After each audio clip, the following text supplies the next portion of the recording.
भारत को तबाह करने के इरादे से दुनिया का सबसे बड़ा और सबसे खतरनाक न्यूक्लियर पावर्ड वॉरशिप अमेरिका का यूएसएस एंटरप्राइज धीरे धीरे बे ऑफ बंगाल में एंटर कर चुका था।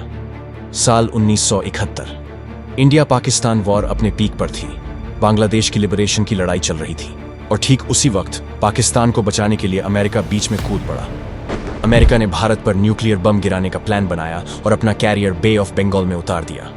उसका साथ देते हुए उधर ब्रिटेन भी अरेबियन सी में अपना फ्लीट ले आया। तस्वीर साफ और खौफनाक थी। पश्चिम में पाकिस्तान, उत्तर में चीन, पूर्व में अमेरिका, दक्षिण में ब्रिटेन। भारत चारों तरफ से घिर चुका था। हमारे पास न न्यूक्लियर हथियार थे, न कोई जवाब देने की ताकत। उस दिन हमारी आखिरी उम्मीद सिर्फ यूएसएसआर था। और जब सोवियत यूनियन ने अपनी नेवल टास्क फोर्स और सबमरीन्स भारत के सपोर्ट में आगे बढ़ाईं, तभी जाकर अमेरिका और ब्रिटेन पीछे हटे। हमने वो जंग तो जीत ली, बांग्लादेश आज़ाद भी हो गया, लेकिन उस दिन ये सवाल इंदिरा गांधी को अंदर ही अंदर खाए जा रहा था। अगर रूस मदद के लिए नहीं आता तो क्या भारत की सुरक्षा किसी और की मेहरबानी की मोहताज है? क्योंकि ग्लोबल पॉलिटिक्स में कोई किसी का सगा नहीं होता। जब चारों तरफ दुश्मन घेर लें तो ताकत किसी और के हाथ में नहीं, खुद में होनी चाहिए। यही वो डर था जिसने भारत को न्यूक्लियर पावर बनने की दिशा में वो आखिरी और सबसे जरूरी धक्का दिया। और इतिहास ने इस डर को गलत नहीं ठहराया, क्योंकि जब भारत ने अपनी न्यूक्लियर ताकत दुनिया को दिखाई तो सिर्फ कुछ ही दिनों बाद पाकिस्तान भी नीदरलैंड से चुराए गए सेंट्रीफ्यूज डिजाइन्स के दम पर परमाणु धमाकों के साथ दुनिया के सामने आ खड़ा हुआ। जरा सोचिए, अगर उस दिन हमने वो कड़ा फैसला न लिया होता तो आज दक्षिण एशिया का न्यूक्लियर बैलेंस पाकिस्तान जैसे गैर जिम्मेदार देश के हाथ में होता। और उसकी कल्पना ही रोंगटे खड़े कर देने वाली है। आखिर कैसे भारत ने अमेरिकी खुफिया एजेंसी CIA की नाक के नीचे हजारों सैंक्शंस के बावजूद बिना किसी विदेशी मदद के अकेले दम पर अपनी वैज्ञानिक शक्ति का डंका पूरी दुनिया में बजाया और बना एक न्यूक्लियर पावर? कहानी शुरू होती है 1945 में, जब दुनिया ने न्यूक्लियर पावर का असली और खौफनाक चेहरा देखा। अमेरिका ने जापान के हिरोशिमा और नागासाकी पर परमाणु बम गिराकर उन्हें राख के ढेर में बदल दिया। उस दिन वर्ल्ड वॉर II तो खत्म हो गया, लेकिन एक नई और खतरनाक दौड़ शुरू हुई, द न्यूक्लियर रेस। अमेरिका ने इस रेस की शुरुआत की, लेकिन भारत को इसकी अहमियत समझाने वाले थे डॉक्टर होमी जहांगीर भाभा। भाभा समझ चुके थे कि दुनिया अब परमाणु युग में कदम रख चुकी है। अगर भारत इस दौड़ से बाहर रहा तो इतिहास भारत को कुचल देगा। लेकिन उस वक्त के प्रधानमंत्री जवाहरलाल नेहरू का नजरिया अलग था। गांधीवादी सोच, जिसका मतलब था अहिंसा और शांति। उनके लिए परमाणु हथियार विनाश का रास्ता थे। काफी बहस हुई, आइडियोलॉजीज टकराई और आखिरकार एक समझौता हुआ। और 1954 में पीसफुल डेवलपमेंट के नाम पर भारत का न्यूक्लियर प्रोग्राम शुरू हुआ, सिर्फ पावर जनरेशन और डेवलपमेंट के लिए। लेकिन दुनिया रुकने वाली नहीं थी। अमेरिका के बाद रशिया, ब्रिटेन, फ्रांस एक एक करके न्यूक्लियर पावर बनते चले गए। और फिर आया वो साल जिसने हमारी नींद उड़ा दी, 1964। चाइना ने अपना न्यूक्लियर टेस्ट कर दिया। भारत के लिए ये खतरे की घंटी थी। एक ऐसा पड़ोसी जो 1962 में हम पर पीठ पीछे वार कर चुका था, अब उसके हाथ में परमाणु ताकत भी थी। नेहरू का शांति का सपना अब भारत की सुरक्षा में बाधा बन रहा था। लेकिन फिर 1964 में सत्ता बदली। लाल बहादुर शास्त्री प्रधानमंत्री बने। वो जानते थे कि बिना लाठी के दुनिया बात नहीं सुनती, इसलिए उन्होंने भाभा के विजन को हरी झंडी दे दी। लेकिन उसी दौर में दुनिया की 5 ताकतों ने मिलकर एक चाल चली, न्यूक्लियर नॉन प्रोलिफरेशन ट्रीटी। मकसद साफ था, जो देश पहले से न्यूक्लियर हैं वो न्यूक्लियर रहेंगे और जो नहीं है उन्हें कभी बनने नहीं दिया जाएगा। ये दुनिया की सबसे बड़ी हिपोक्रेसी थी। अगर ये हथियार गलत है तो सिर्फ हमारे लिए क्यों, और अगर सही है तो सिर्फ उन 5 देशों के पास क्यों? भारत इस दोगलेपन से लड़ ही रहा था कि इसी बीच 1966 में देश ने 2 बड़े नाम खो दिए, लाल बहादुर शास्त्री और होमी भाभा। न्यूक्लियर सपना एक पल के लिए अधूरा सा लगने लगा, लेकिन असली कहानी अभी शुरू होनी बाकी थी। क्योंकि जिस बीज को भाभा ने बोया था उसे सींचने के लिए एक और नाम तैयार था, इंदिरा गांधी। यहीं से शुरू हुआ ऑपरेशन स्माइलिंग बुद्धा, एक ऐसा नाम जो शांति का प्रतीक था, क्योंकि भारत के लिए ये आक्रमण नहीं था, ये आत्मरक्षा थी। 7 सितंबर 1972, new Delhi, prime minister office. Indira Gandhi ने एक टॉप सीक्रेट मीटिंग बुलाई। उस कमरे में सिर्फ गिनती के लोग थे। माहौल में तनाव था। इंदिरा जी का संदेश साफ और सख्त था, हमें ये करना होगा और दुनिया को इसकी भनक तक नहीं लगनी चाहिए। जिम्मेदारी सौंपी गई भारत के सबसे बेहतरीन दिमागों को। इस टीम को लीड कर रहे थे बार्क के डायरेक्टर डॉक्टर राजा रमन्ना, उनके साथ थे होमी सेठना, PK अयंगार, DRDO और एटॉमिक एनर्जी कमीशन के चुने हुए वैज्ञानिक। कुल मिलाकर करीब 75 लोग, जिन्होंने अगले कुछ महीनों के लिए अपनी पहचान, अपना परिवार, अपना सब कुछ भुला दिया। ये काम मानो असंभव था। उस वक्त भारत कोई सुपर पावर नहीं, हम एक गरीब देश माने जाते थे। टेक्नोलॉजी पुरानी थी, पैसा कम था, और सबसे बड़ी मुसीबत सीक्रेसी मेंटेन करना, क्योंकि उस वक्त अमेरिका की CIA और पाकिस्तान की ISI की नजरें भारत पर गड़ी थीं। अगर उन्हें जरा सी भी भनक लग जाती तो वो इतना भारी अंतर्राष्ट्रीय दबाव डालते कि ये मिशन शुरू होने से पहले ही दम तोड़ देता और भारत का न्यूक्लियर सपना हमेशा के लिए सिर्फ एक सपना बनकर रह जाता। दुनिया की नजरों से बचने के लिए लोकेशन चुनी गई, राजस्थान का पोखरण। रेत का एक ऐसा समंदर जहां मीलों दूर तक इंसान तो क्या परिंदे भी नजर नहीं आते। सूखी जमीन, कम आबादी और ऊपर से आर्मी का पूरा कंट्रोल। लेकिन जमीन पर छुपना आसान था, मगर आसमान में अमेरिकी सैटेलाइट से बचना मुश्किल। इसलिए हर कदम खामोशी और चालाकी से उठाया गया। एक ग्रैंड डिसेप्शन प्लान किया गया। दिन में सब कुछ सामान्य दिखता, आर्मी एक्सरसाइज का नाटक चलता, लेकिन रात में रेगिस्तान के नीचे इतिहास की नींव रखी जा रही थी। आर्मी इंजीनियर्स रातों रात सैकड़ों फीट गहरी एक वर्टिकल शाफ्ट खोद रहे थे। वैज्ञानिक बंकरों में बैठकर डिवाइस असेंबल कर रहे थे और काम खत्म होते ही रेत को हटाकर निशानों को मिटा दिया जाता, ताकि ऊपर से देखने पर सिर्फ रेगिस्तान नजर आए, कोई हलचल नहीं। और फिर सबसे चुपचाप पोखरण की रेत के नीचे करीब 100 मीटर गहराई में उस न्यूक्लियर डिवाइस को केयरफुली फिट किया गया। मंच सज चुका था और अब भारत तैयार था। तारीख तय हुई 18 मई 1974, दिन बुद्ध पूर्णिमा। जिस दिन दुनिया भगवान बुद्ध का जन्मदिन मना रही थी, उसी दिन भारत अपनी शक्ति का परिचय देने जा रहा था। दुनिया के लिए यह एक कड़ा संदेश था। शांति का मतलब कमजोरी नहीं होता।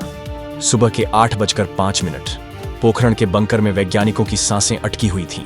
घड़ी की सुई घूमी, काउंटडाउन खत्म हुआ और फिर एक बटन दबा। अचानक पोखरण की धरती कांप उठी।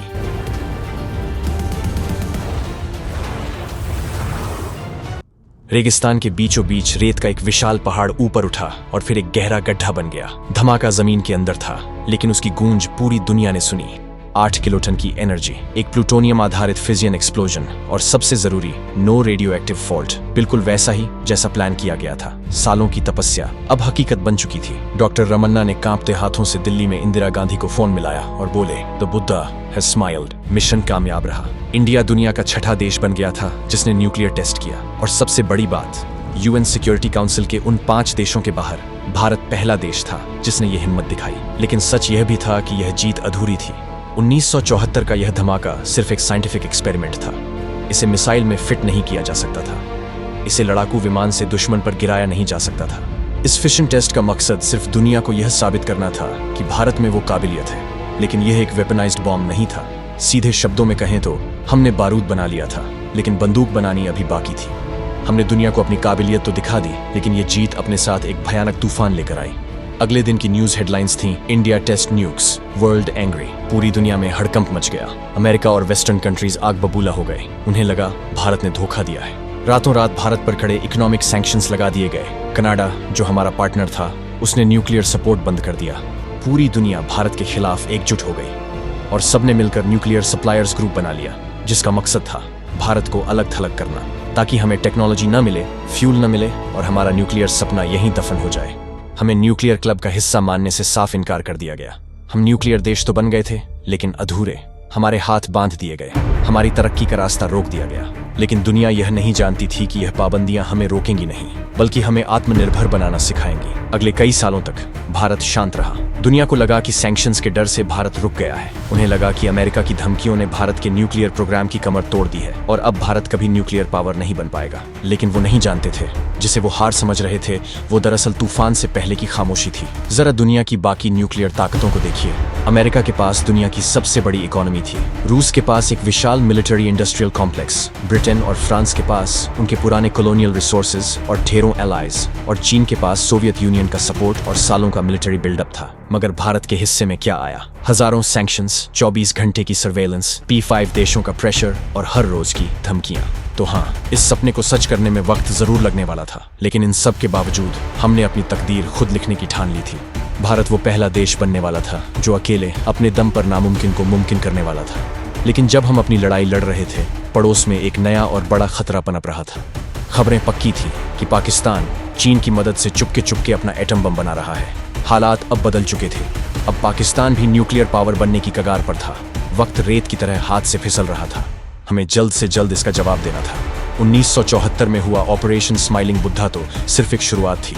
असली इम्तिहान अब शुरू होने वाला था। सालों के इंतजार के बाद 1995 में एक मौका आया। प्रधानमंत्री PV नरसिम्हा राव ने हिम्मत दिखाई। पोखरण में फिर से हलचल शुरू हुई। लेकिन इस बार हमसे एक बहुत बड़ी चूक हो गई, सीक्रेसी। हम भूल गए कि 1974 और 1995 में जमीन आसमान का फर्क था। अमेरिका ने भारत पर अपनी सैटेलाइट सर्वेलेंस कई गुना बढ़ा दी थी। उनके स्पाई सैटेलाइट अब इतने पावरफुल थे कि वो अंतरिक्ष से जमीन पर पड़े अखबार की हेडलाइन भी पढ़ सकते थे। जैसे ही पोखरण में खुदाई शुरू हुई, 7 समंदर पार वॉशिंगटन में CIA के हेडक्वार्टर में रेड लाइट जल गई। बात सीधे वॉशिंगटन पहुंची और कुछ ही घंटों में अमेरिकी राष्ट्रपति बिल क्लिंटन का फोन दिल्ली में बज उठा। साफ धमकी थी, अगर टेस्ट किया तो इसके अंजाम बहुत भारी होंगे। भारत उस वक्त आर्थिक संकट से उबर ही रहा था। हम दुनिया की सबसे बड़ी महाशक्ति से सीधी टक्कर लेने की हालत में नहीं थे। मजबूरन हमें अपने कदम पीछे खींचने पड़े। Mission abort. 1995 का वो वाकया भारत के लिए एक गहरा झटका था, लेकिन इसने हमें तोड़ा नहीं बल्कि एक महत्वपूर्ण सीख दी कि अब गलती की कोई गुंजाइश नहीं है। 3 साल बाद 1998 वक्त का पहिया घूमा और सत्ता बदली। कुर्सी पर बैठे अटल बिहारी वाजपेयी, एक ऐसा नेता जिसे न सत्ता का लालच था न किसी महाशक्ति का डर। उन्होंने ठान रखा था, परिणाम चाहे जो हो, भारत न्यूक्लियर कंट्री तो बनकर रहेगा। उन्होंने साइंटिस्ट्स को खुली छूट दी और इसी के साथ लॉन्च हुआ ऑपरेशन शक्ति। इस मिशन की कमान सौंपी गई 2 दिग्गजों को, भारत के missile man doctor APJ Abdul Kalam और atomic energy chief R Chidambaram. और फिर पोखरण में शुरू हुआ दुनिया का सबसे बड़ा hide and seek game. America की आंखों में धूल झोंकने के लिए एक ऐसा प्लान बनाया गया जो किसी हॉलीवुड थ्रिलर से कम नहीं था। सबसे बड़ा खतरा थी अमेरिकी सैटेलाइट्स। डॉक्टर कलाम ने अमेरिकी जासूसी सैटेलाइट्स के पूरे टाइम टेबल को डिकोड किया। कब कौन सा सैटेलाइट किस एंगल से पोखरण के ऊपर से गुजरता है, सब मैप कर लिया गया। और वहीं मिला वो ब्लाइंड स्पॉट, वो कुछ घंटे जब उनकी नजर भारत पर नहीं होती थी। विंडो बेहद छोटी थी, लेकिन कोई और ऑप्शन नहीं था। सारा काम उसी छोटी विंडो में होना था। दिन में पोखरण बिल्कुल शांत रहता, लेकिन रात होते ही रेगिस्तान जिंदा हो जाता। इंजीनियर्स जी जान से काम करते और सूरज निकलने से पहले अपने पैरों के निशान खुद मिटा देते। तारें रेत में दबा दी जाती, ऊपर सूखी झाड़ियां लगा दी जाती ताकि आसमान से सब कुछ नॉर्मल दिखे। वैज्ञानिकों ने अपने लैब कोट उतार फेंके, सबने आर्मी यूनिफॉर्म पहन ली ताकि अगर सैटेलाइट देख भी ले तो उसे लगे कि फौजी अपनी रूटीन ड्यूटी कर रहे हैं। और CIA को पूरी तरह बेवकूफ बनाने के लिए एक मास्टर स्ट्रोक खेला गया। ब्लास्ट साइट के पास एक क्रिकेट मैच रखवाया गया। सैनिक वहां मजे से क्रिकेट खेल रहे थे ताकि सैटेलाइट्स को लगे कि ये इंडियंस तो बस टाइम पास कर रहे हैं। तैयारी पूरी थी, अब बस बम लाना था, मुंबई से पोखरण। और ये जानकर आप चौंक जाएंगे कि इतना कीमती, इतना ताकतवर न्यूक्लियर डिवाइस बिना किसी खास सिक्योरिटी के सेना के पुराने खटारा ट्रकों में लाया गया। कोई कॉन्वॉय नहीं, कोई गार्ड नहीं, क्योंकि ज्यादा सुरक्षा का मतलब था ज्यादा शक। ये एक बहुत बड़ा गैम्बल था, लेकिन भारत ने यह रिस्क उठाया। 11 मई 1998 दोपहर के 3:45 खामोशी टूटी। अचानक एक के बाद एक 3 जबरदस्त धमाकों ने पोखरण की जमीन हिला दी। भारत ने 3 न्यूक्लियर डिवाइसेस का सफल परीक्षण करके पूरी दुनिया को अपनी वैज्ञानिक शक्ति दिखा दी। CIA के डायरेक्टर ने बाद में इसे अमेरिकी इतिहास का सबसे बड़ा इंटेलिजेंस फेलियर माना। शाम को अटल बिहारी वाजपेयी दुनिया के सामने आए। न कोई डर, न कोई हिचकिचाहट। उन्होंने पूरी दुनिया की आंखों में आंखें डालकर ऐलान किया, इंडिया अब एक न्यूक्लियर वेपन कंट्री है। सब शॉक रह गए। सैंक्शंस लगीं, धमकियां मिलीं, आलोचनाएं हुईं, लेकिन अब तीर कमान से निकल चुका था। इंडिया ने वो कर दिखाया था जो नामुमकिन माना जाता था। और सबसे बड़े गर्व की बात, इस बम का एक एक हिस्सा, प्लूटोनियम से लेकर डिटोनेटर तक, सब कुछ भारत में बना था। ये सिर्फ एक धमाका नहीं था, ये एक नए आत्मनिर्भर भारत की शुरुआत थी।